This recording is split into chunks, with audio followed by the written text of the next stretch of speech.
Covid patient थांग थारगा mucormycosis लौथोखरे रिम्स की ENT सर्जन टीम अमना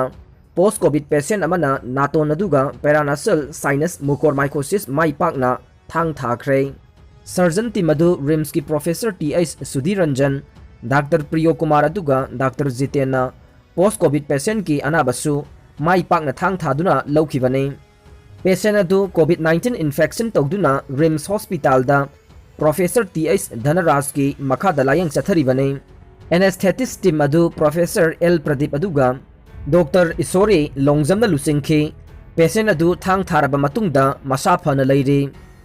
मणिपुर संदोगलिबा कोविड लाइचत असी न्यू डेल्टा वेरिएंट नि हाइबा खंगले चीफ मिनिस्टर हौजिक मणिपुर संदोगलिबा कोविड लाइचत असी न्यू डेल्टा वेरिएंट नि हाइबा खंगले हाइना चीफ मिनिस्टर नोंथोंगबम बिरेन सिंहाना फोंदोखरे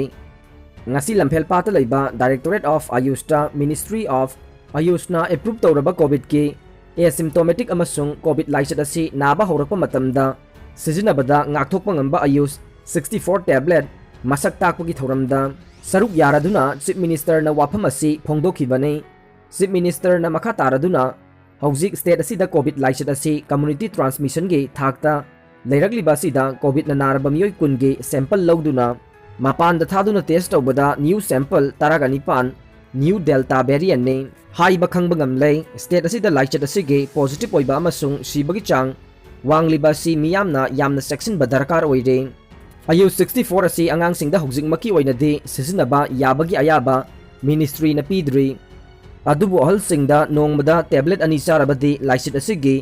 एसिम्प्टोमेटिक अमदि पॉजिटिव ओइबा हौरकपा मतमदा ngakthokpa ngami haina ayush ministry na approve tawbane state asida sandokliba covid ki laichat asi new delta variant ne haiba khangba ngamlabani na home isolation tawriba miyoi singda tongan ba hidak makhal kharasu hapsilaga ne loina na layer ahum gi face mask sizinaba madi hand sanitizer ningthina tawba masung home isolation tawriba imung adu da leiriba positive oidaba miyoi khudingmak yamna section ba tangai fade haiki ayush ministry na approve tawraba आयु 64 tablet मखलसी अखोई मियोबगी हक्सांग दा यामना कानरबा तोंगान तोंगान बा पांबी मरी दगे polyherbal formulation की मखादा पुथोकपने हिदाक मखलसी Ayush department की मखादा मियामदा फंगनबसु हौरगने lysate असि ngaktoknaba अखोई खुदिंगमक Covid vaccination कापथोकसे vaccination कापदा मियामना सरुक याबियु हाइनसु अपील तौखि लैखिद्रबा XMLA इभोल्बीगे लोइनबे मेमा ओइनाम केंद्रदा मिरेप ओइरगनी लाउथोखरे बिष्णुपुर डिस्ट्रिक्ट की ओइनाम केंद्रदा मिखलदा माई पाक्तुना तांकक अनिरक हन्ना मियांगी मिहुट ओइरंबा लैखिद्रबा डॉक्टर इरेंगबम इभोल्बीना लैखिद्रबा मतुंग महाकी तुंग इलंबा महाकपु नुंगसिजबा सौगतपा मियोइसिंगना लैखिद्रबगी लोइनबी इरेंगबम ओंबी मेमा एलाइस नलिनीबु मिरेप ओइना पुथोकनबा मियामदा लाउथोकपगी थौरम अमा कोविड-19 SOP ngakna इरेंगबमदा ओइनाम केंद्र डेवलपमेंट कमिटी न सिंधुना ngasi पांगथोखरे थौरम अदुदा ओइनाम केंद्र डेवलपमेंट कमिटी की प्रेसिडेंट L अंगौ ओइनाम केंद्र डेवलपमेंट वुमेन कमिटी की प्रेसिडेंट N सुमिला कमिटी की वाइस प्रेसिडेंट N इबोमचा इरेंगबम ग्राम पंचायत के एक्स प्रधान आई समुंगौ अमदी ओइनाम दगी ओ बिरचंदना अथोइबम मिथुंगलेन सिंह ओइना सरुक याखे थौरम अदुदा सरुक याखिबा मियामना लैखिद्रबा डॉक्टर आई इबोल्बीबु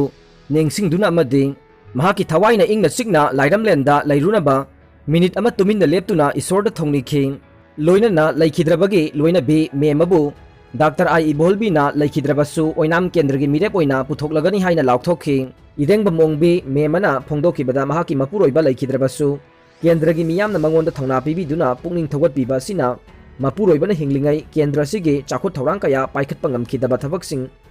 mahakna makhatana paikhatnaba miyamgi apamba matungina लाकदोरिबा 2022 की तरागानिथोई सुबा मणिपुर लेजिस्लेटिव असेंबली की इलेक्शन दा मिरेप ओइना थोकलगने मियाम हेन मपुंग फाना सवतपीदुना केंद्र की चाखो थौरांगदा सरुक याबा ngamhanbiyu हाइरे पुलिस की फॉलोवर अमा थौरी यान्दुना सिरमले पांगैदा लरिबा Manipur police training centre MPTC दा लैबा मणिपुर पुलिस डिपार्टमेंट दा फॉलोवर मैन ओइना थवक तौरिबा मियोय अमा मसागी कादा थौरी यान्दुना ngasi ayuk siduna leiramle हाइरे लैखिद्रबा मियोय असिगी ममिंग यांखोथांग Haokip सही कुंजागा माथोय अपोकवा लैखिद्रबा काइखोथांग कौवी चुराचानपुर की नहांगचोंग विलेज तगी निहाइरी कोविड वैक्सीन की मरमदा लाना संदोकपा नुपा अमा फारे सोशल मीडिया दा कोविड वैक्सीन की मरमदा मियामदा लाना पाउ संदोकपा मियोय अमा पुलिसना फारब मतुंगा ngasi mari lainaba court puthokलब matungda police custody दा नुमित मंगाने जून कुनगनिथोय फाउबा रिमांड लौथखरे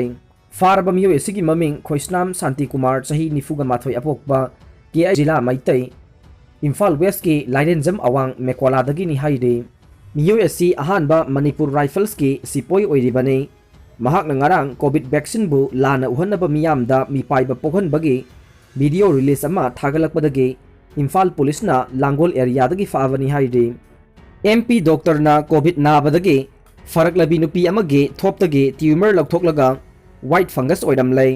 MP की इंदोर दा डॉक्टर सिंगी टीम अमना मसागी चही यांखै सुरबी कोविड 19 नाबदगी फरकलबी नुपी अमगी थोपतगी 8.4 into 4 into 4.6 centimeter साउबा व्हाइट फंगस मतुम अमा माइ पाकना लौथोखरे हाइरे मसीना मालेमगी वइना अनाबा अमगी मसादगी लौथोकपा ख्वाइदगी चाउबा व्हाइट फंगस नि हाइना न्यूरोसर्जन डॉक्टर दीपक कुलकर्णी ना फोंदोखरे हानदी मसी ट्यूमर ओइगनी हाइना खलंबनी अदुबु डॉक्टर ना बायोप्सिप्स तौरबा मतुंगदा व्हाइट फंगस ओइरमले हाइबा खंगलखी हाइदे CBSE की क्लास 10 अमदी 12 एग्जाम रिजल्ट जुलाई 19 माथोइदा हाइदोकलगने मालेमगी ओइबा चैथेंग इंडिया दसु चाउना फंगलिबा कोविड 19 पेंडेमिक ना चही खुदिंगी पांगथोकलिबा क्लास 10 अमदी 12 की एग्जाम कैंसिल तौखरबा मतुंगदा रिजल्ट लाउथोंगनबगी मतम लेपख्रे जुलाई 19 क्लास 10 की अदुगा जुलाई 19 माथोइदना क्लास 12 की रिजल्ट हाइदोकलगनी हाइना फोंदोकलदुना यारिबा मखै महिरोइसिंगना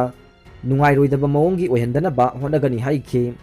फार्म लॉस नीट कैंसिल तौनबा PM का खनखरे TN chief minister Stalin Tamil Nadu की चीफ मिनिस्टर MK स्टेलिन सगोलसेल नुमिता हाइकिबदा लौ सिंगुगी लो अहुम हंदोकनबा national eligibility cum entrance test NEET cancel तौनबा अमसुंग न्यू एजुकेशन पॉलिसी की मातांगदा महाकना प्राइम मिनिस्टर नरेंद्र मोदी का खनने नखि हाइदे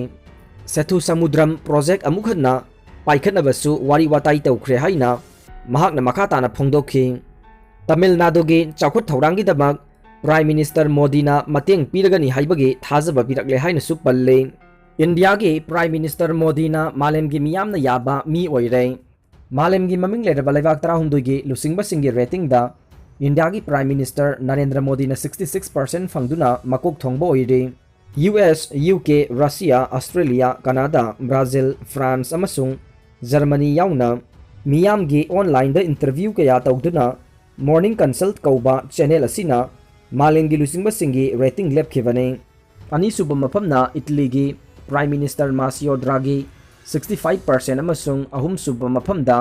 Mexican president Andres Manuel Lopez Obrador 63% कनबंगमखी इंडियाना अहेनबा सेनफम लुपा करोड़ लिसिंग तरागा मंगा वैक्सीनेशन की दमक मथौ तारी CEA chief economic adviser CEA KV सुब्रमण्यमना लुपा करोड़ लिसिंग 35 की बजेट एलोकेशन असिगी मथक्ता लुपा करोड़ लिसिंग 15 दगी तादबा सेनफम अमा अमुक वैक्सीनेशन की दमक मथौ तारकपा याई हाइरे वैक्सीनेशन की दमक बजेटरी एलोकेशन असी हेंगन हापनबा फाइनेंस मिनिस्टर निर्मला सीतारमन्ना सेम सादुना लेरे हाइना महाकना मखा तारखरे इंडियाना 24/7 शिफ्ता नोंमगी इनोकुलेशन लाख 34 दी इराई लाइना यौबंगमी हाइरे।